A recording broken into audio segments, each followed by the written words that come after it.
con la imagen del cielo. Bueno, ese rótulo, el cielo, la morada eterna de los santos y el lugar donde vamos a leer después. Pero yo quisiera que antes podamos resumir un poquito la primera parte que estuvimos dando, hermanos, la pasada semana, el pasado domingo. No sé si alguien no vino de los que están aquí. Algunos vinieron y hoy pues no se encuentran. Pero como va a quedar registrado, nosotros queremos registrar este tiempo de la segunda parte del cielo, porque es una continuación de lo que vimos el anterior domingo. Y parte de lo que estuvimos viendo también se encuentra en Apocalipsis capítulo 21. Así que el resumen de esta primera parte es como va. Hablamos de la seguridad y la realidad del cielo, no por una presunción nuestra, sino por la confirmación de las Escrituras, pudiendo ver, como lo vimos, sobre todo en las declaraciones de Jesús en Juan capítulo 14, del 1 al 4. También pudimos ver y explicar acerca de los dos caminos a los cuales Jesús se estaba refiriendo. Él se refería a dos caminos. Uno es el camino ancho o espacioso, como él lo llama también, y el otro el camino estrecho o angosto, como también se llama en las Escrituras. En ese mismo día del domingo pasado también pudimos ver la posición en la cual nosotros los creyentes nos encontramos en este mismo momento del día que somos creyentes. La posición en la cual está Cristo. Por lo tanto, cada uno de nosotros está donde Cristo está. Y Cristo dijo: iré a preparar un lugar para vosotros, para que donde yo estoy, vosotros también estéis. Pero lo maravilloso de todo esto es que no debemos de esperar un día en el futuro será. En toda la plenitud, claro que tenemos que esperarlo, pero hoy día ya por la fe en Jesucristo tenemos la posición en el mismo lugar donde Cristo está. Cristo está sentado a la diestra de Dios en lugares celestiales y nosotros estamos al mismo tiempo, estamos con Él. Esto es lo maravilloso que estuvimos viendo la pasada semana acerca de la primera parte del cielo. Por otro lado, hermanos, también estuvimos mirando nuestro próximo futuro próximo. Digo próximo porque para cada uno será diferente. Para uno estará más próximo que para otro, pero tenemos todos nosotros un futuro próximo. Eso también lo estuvimos viendo. Y también miramos que en ese futuro próximo estaremos muy bien acompañados, que no estaremos solos. Jesús no estará solo y nosotros no nos encontraremos solos tampoco, sino que somos acompañados de una gran multitud de residentes de todas las épocas de la historia sagrada, residentes del Antiguo Testamento, residentes del Nuevo Testamento, incluyendo a todas las naciones, a todas las gentes que han sido redimidas a lo largo de los siglos, de toda lengua, de toda tribu, de toda raza, de toda nación de la tierra, hermano. Seremos muy bien acompañados de todos ellos. Eso fue algo que estuvimos mirando el domingo pasado y así podemos refrescar un poco nuestra memoria sobre lo que hoy vamos a escuchar. Así que esa visión del cielo, queridos hermanos, es extraordinariamente maravillosa. ¿Para quiénes? Para los que entremos en ese lugar. Será extremadamente maravillosa esa visión. Y esa visión la encontramos en el capítulo 21, donde habla de los cielos nuevos y la tierra nueva.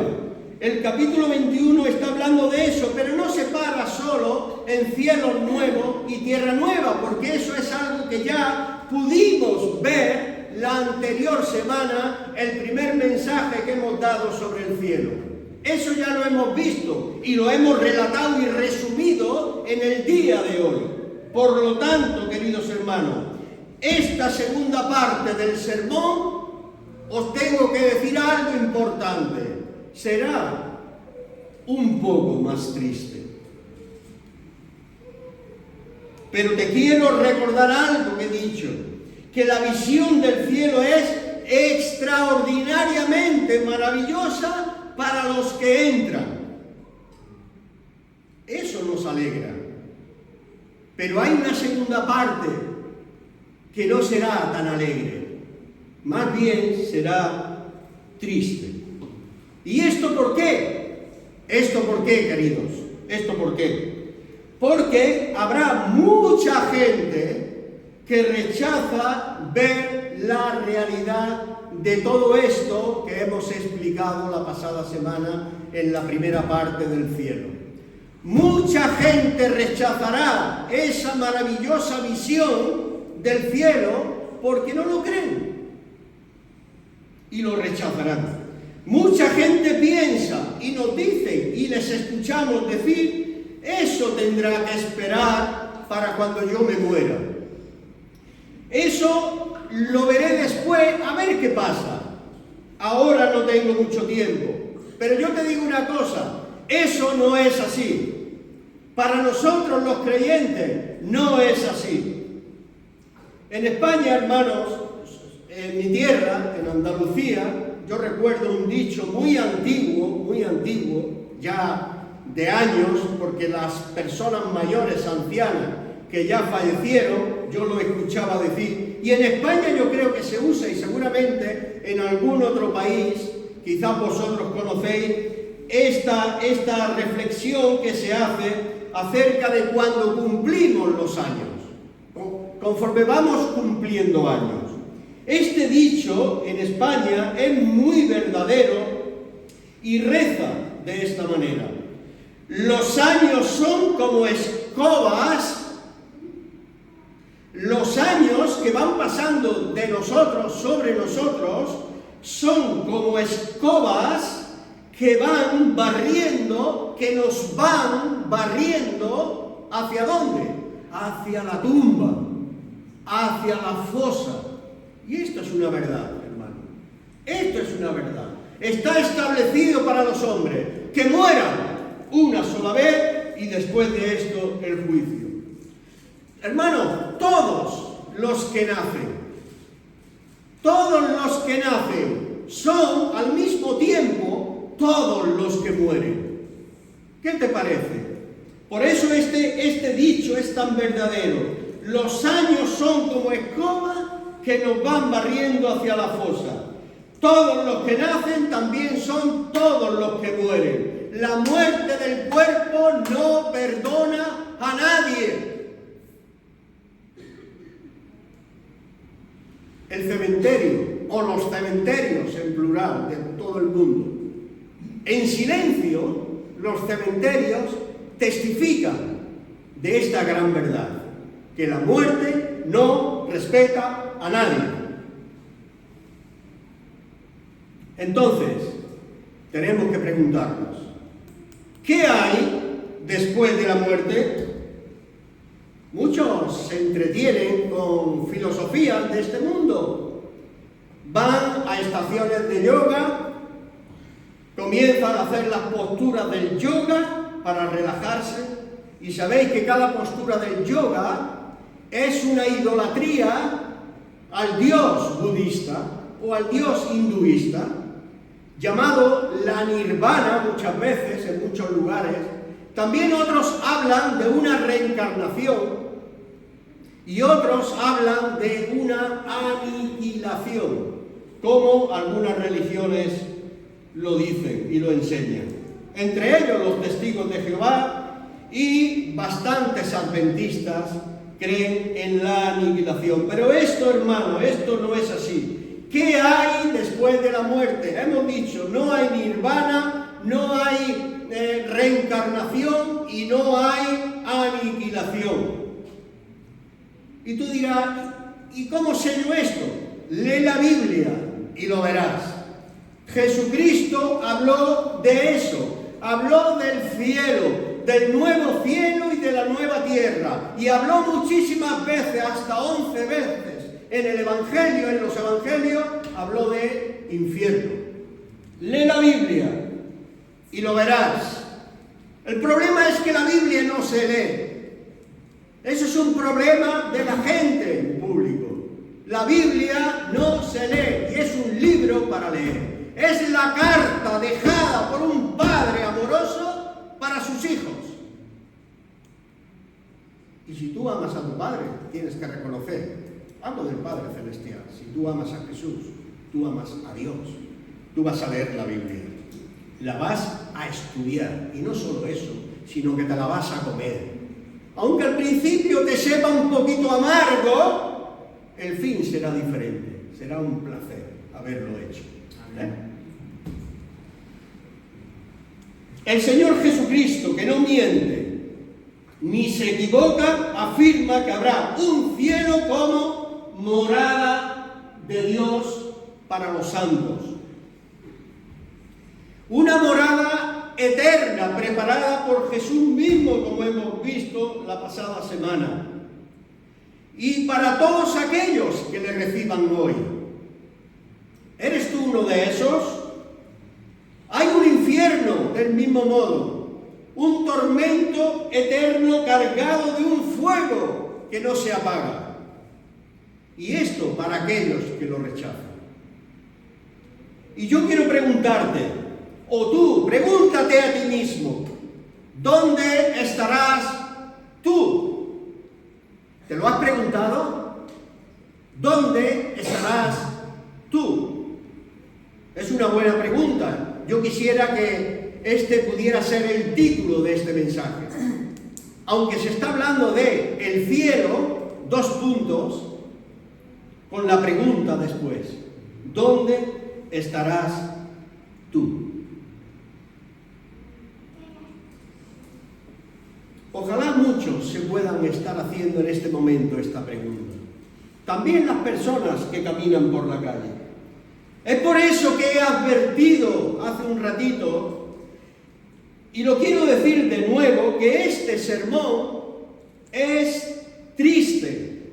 Será triste, pero solamente para aquellos que tengan prohibido entrar por las puertas celestiales. Para ellos será un sermón triste. Es por eso que estamos haciéndonos las preguntas. ¿Qué hay después de la muerte?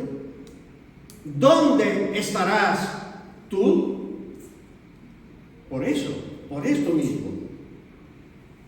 Porque habrá un paso prohibido para aquellos que rechacen a Jesús en este tiempo. Podemos verlo en Mateo capítulo 7, hermanos, versículo 22 y 23. Lee tu Biblia, de eso se trata todo.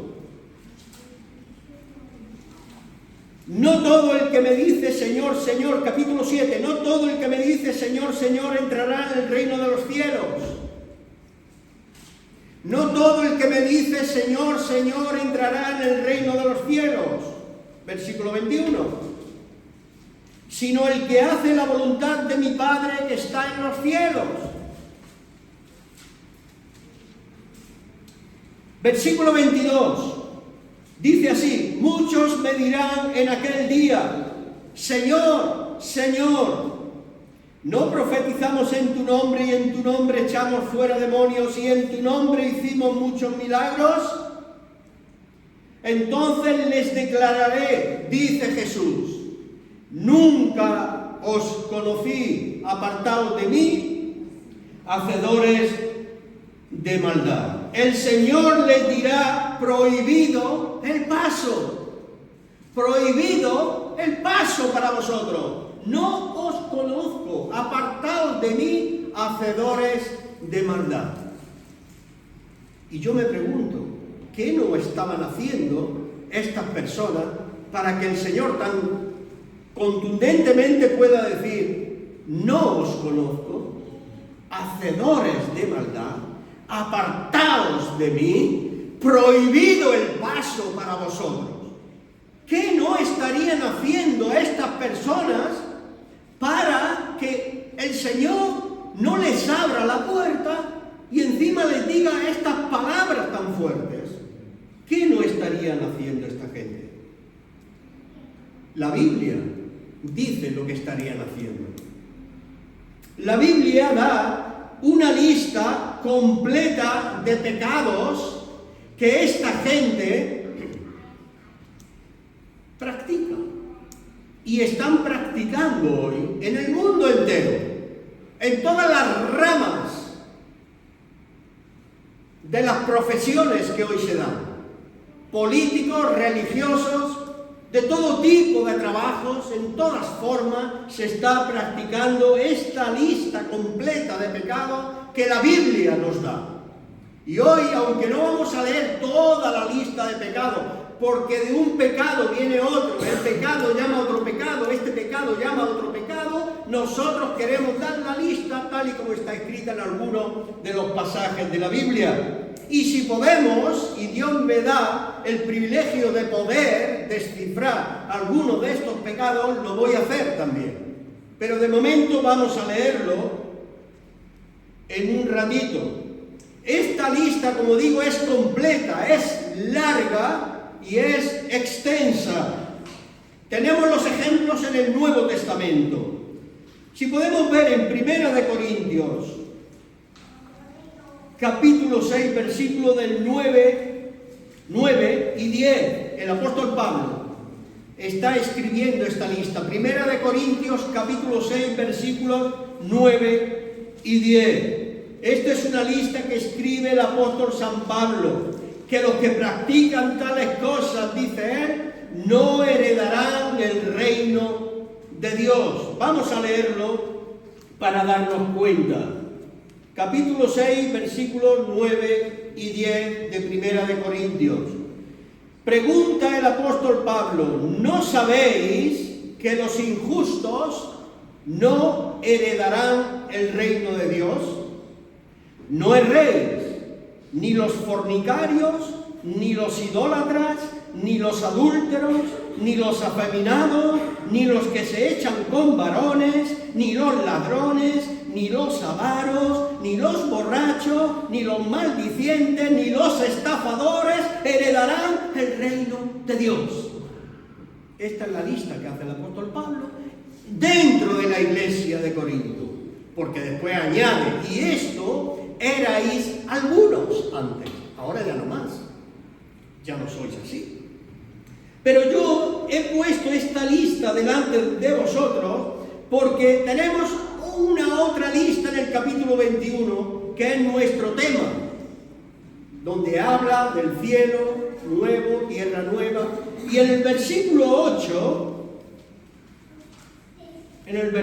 8 de Apocalipsis tenemos este listado de pecados, y este listado de pecados, hermano, da las razones, vamos a mirarlo, da las razones por las cuales estas personas que hemos dicho que tendrán el paso prohibido, aquí da las razones, en estos pecados da todos los motivos por los cuales la gente esta que practica tales cosas que San Pablo ha puesto en 1 Corintios capítulo 6, 9 y 10, estas personas serán excluidas de la entrada a las puertas celestiales. Estas personas tendrán prohibido el paso a la puerta del cielo.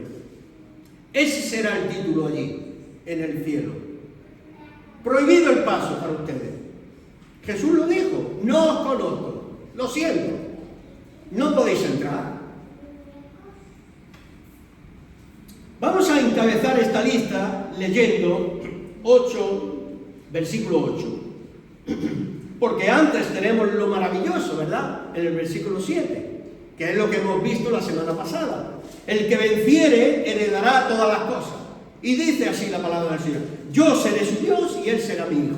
Esos somos los creyentes, los que no tendremos el paso prohibido a la entrada al cielo. Los que rechazan tendrán el paso prohibido a causa de esta lista que vamos a leer ahora. Pero los cobardes e incrédulos, los abominables y homicidas, los fornicarios y hechiceros, los idólatras y todos los mentirosos tendrán su parte en el lago que arde con fuego y azufre, que es la muerte segunda, porque está establecido que los hombres en el cuerpo mueran una vez y después de esto el juicio.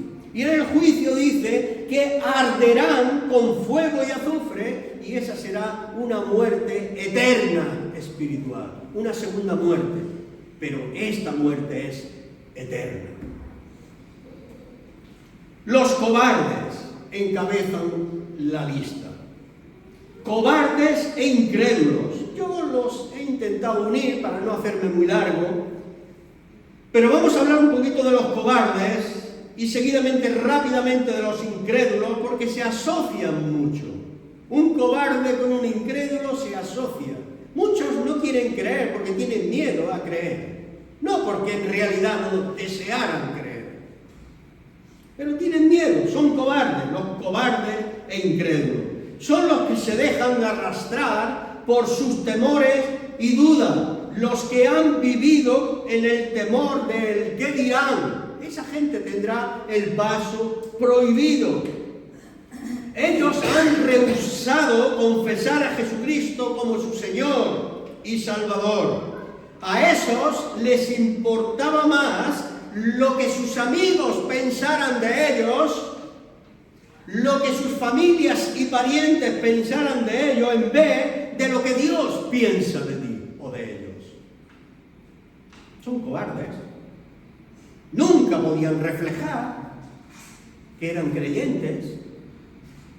Se mantenían como incrédulos como los demás, porque eran cobardes y tenían miedo de reflejar la palabra de Dios en su vida, delante de todos, sin miedos. ¿De qué sirve este poquito de tiempo? ¿De qué vale?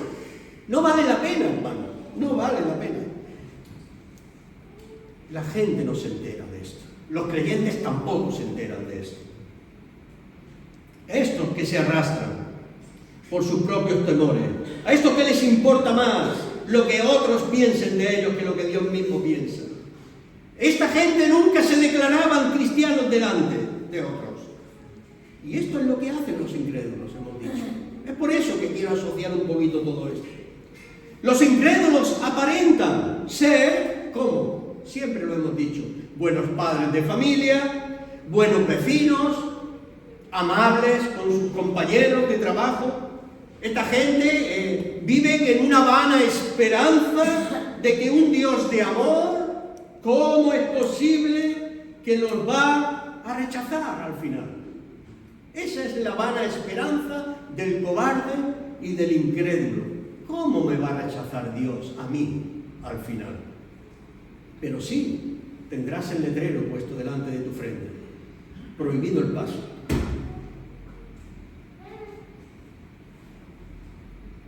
Estos cobardes y estos incrédulos están en la misma lista de los pecados más escandalosos que tú puedas ver y saber que existen.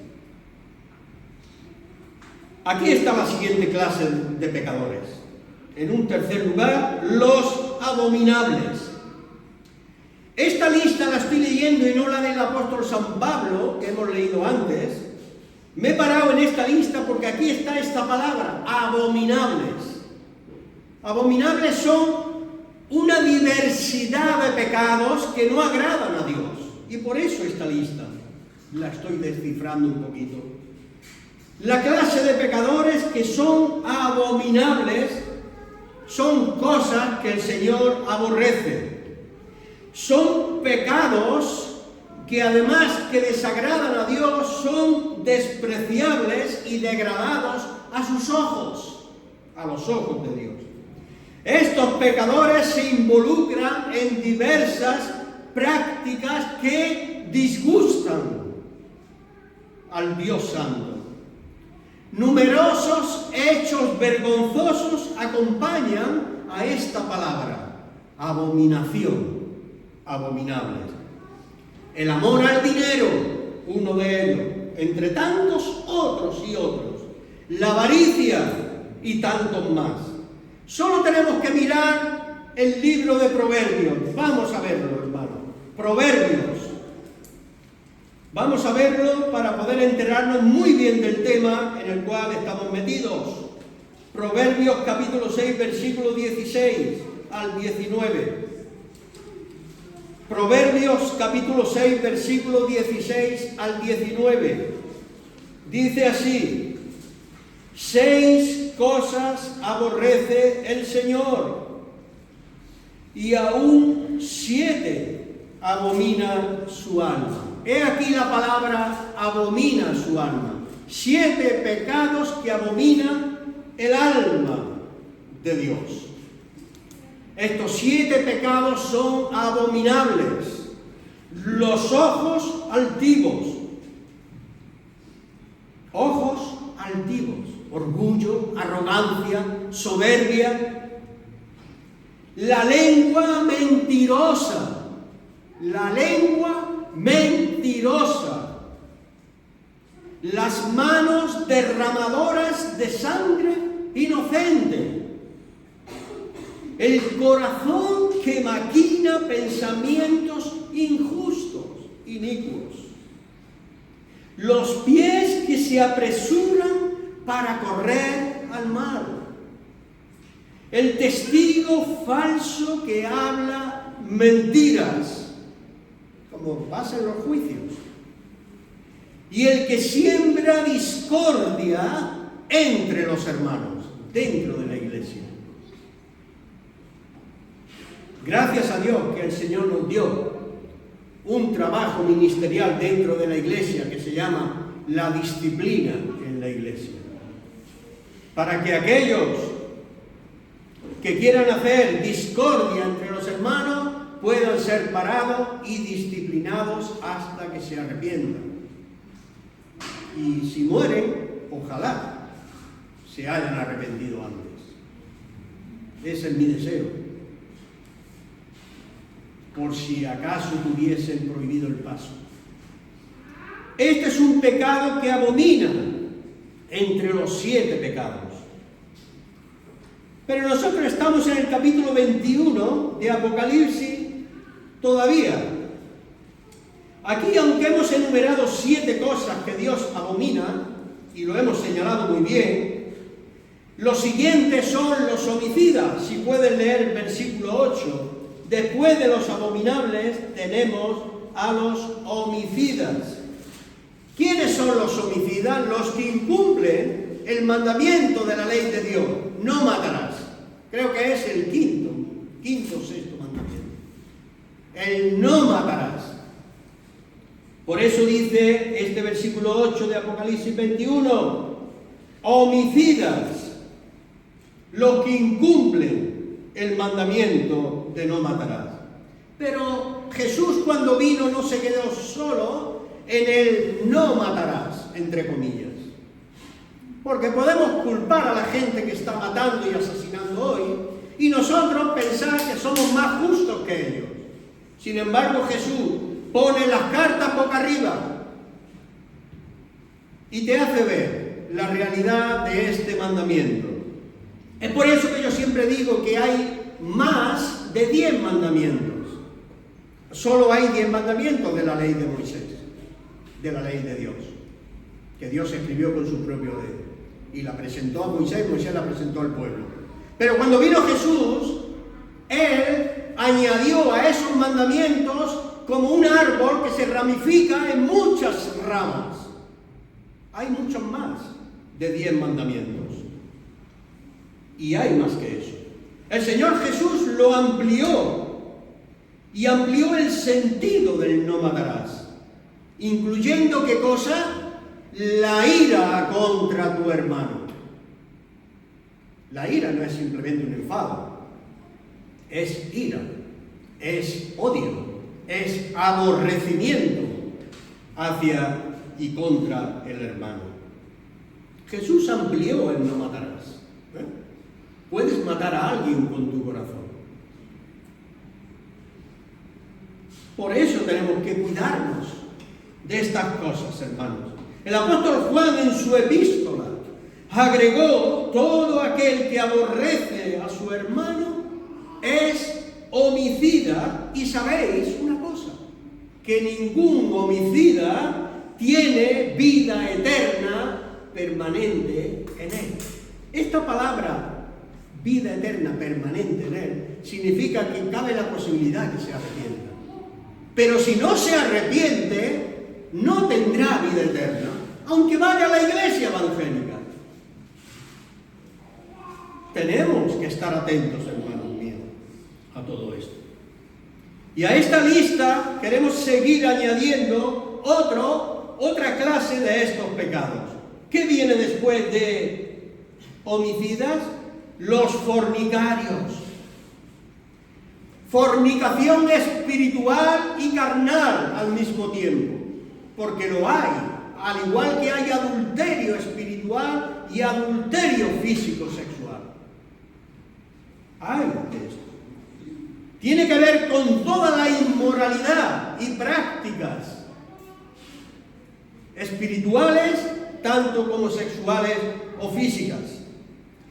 Además, de un modo general, todos sabemos el significado y qué incluye este pecado de fornicación.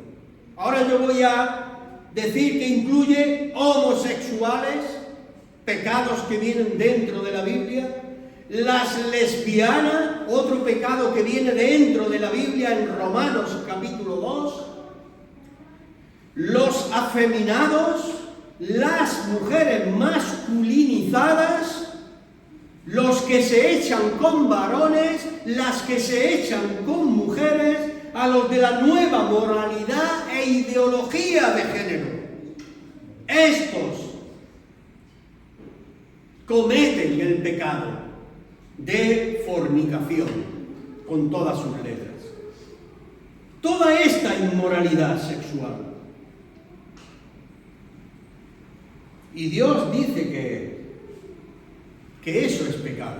En el mundo no, En el mundo no se dice a todo esto que estamos nombrando hoy, no se le llama pecado, hermano, lo podemos ver en televisión, cuando hay matanzas, cuando hay atentados, cuando hay perjuro, hay un montón de cosas, hermanos, que les llaman como que es cultural, que este problema es cultural, que es una forma de comportamiento humano, que esto viene derivado de una enfermedad, que esto es cuestión de no sé qué cosas, y todo el mundo llama de todo a todo esto, menos pecado. No le llaman pecado, pero Dios sí que le llama pecado.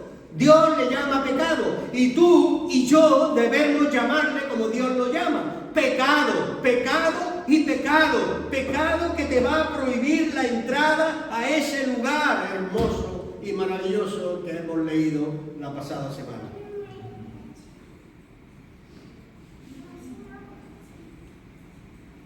Sí, hermano, ¿es una enfermedad? No, no lo creo. ¿Es cultura? Tampoco podemos creer eso.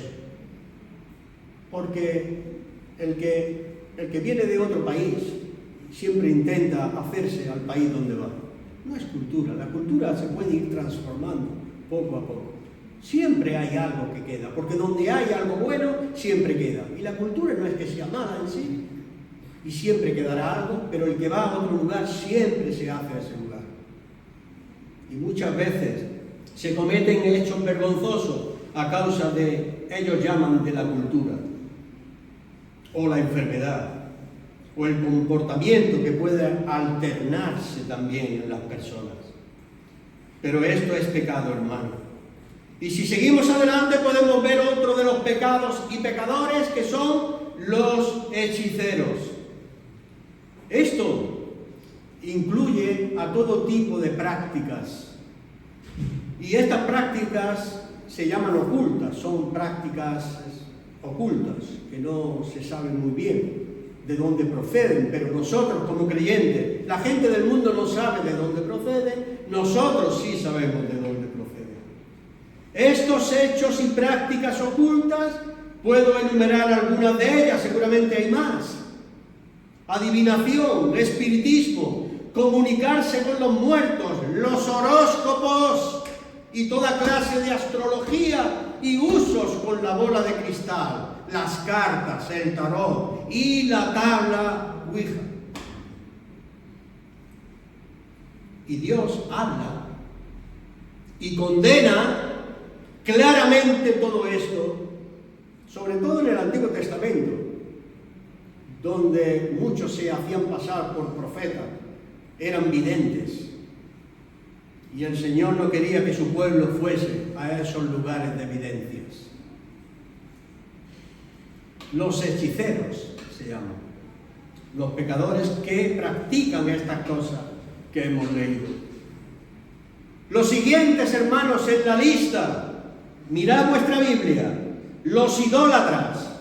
Los idólatras, está escrito ahí en el versículo 8. Los idólatras. Y cuando decimos idólatras, ya sé yo lo que estáis pensando. En los católicos romanos que adoran a la Virgen María. No, hermano, no es así. No es así.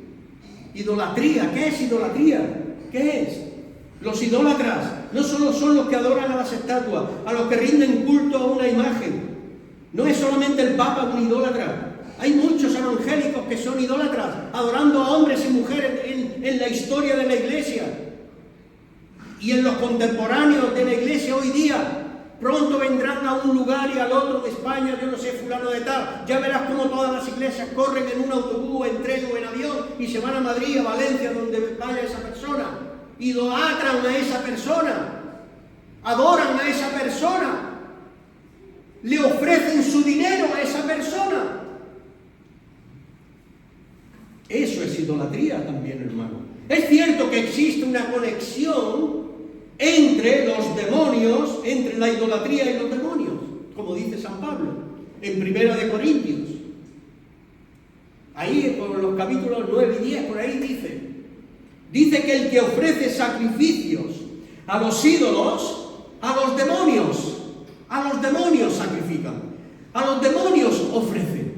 El que ofrece sacrificio a ídolos, puede ser un hombre un ídolo, tú puedes tener como ídolo un hombre. Sabemos que en el mundo se tiene ídolos, cantantes, y en el mundo evangélico se tienen ídolos que se adoran hoy. Así que si tú creías que ser idólatra es porque no eres católico, ya no eres idólatra, hay muchos evangélicos que son idólatras, adorando a hombres y mujeres en estos días.